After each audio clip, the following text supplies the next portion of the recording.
Hello everyone, and once again, this is your property specialist from Urban Deco Homes Ortigas. And for today's video ay pag-usapan naman natin yung mga kailangan natin consider when buying a property or a home.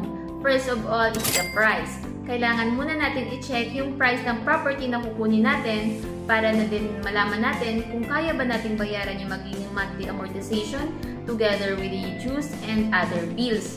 Pangalawa naman is know the developer. Importante na kilala natin kung sino ang nag-develop ng project natin para na din yan sa ating future reference or kung magkaroon man ng problem, at least alam natin kung kanino natin i-address yung mga issue natin.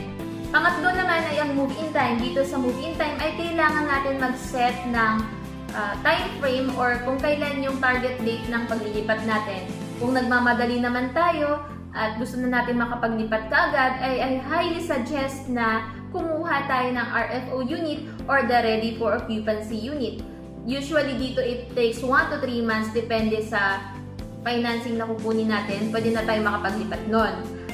Pangalawa naman, kung hindi naman kayo nagmamadali at gagamitin nyo pa naman siya for the future at gusto nyo na mas mababang monthly amortization, ay highly suggest na kumuha kayo ng pre-selling para mas mababa yung babayaran yung monthly equity or amortization. Yun lamang at maraming salamat.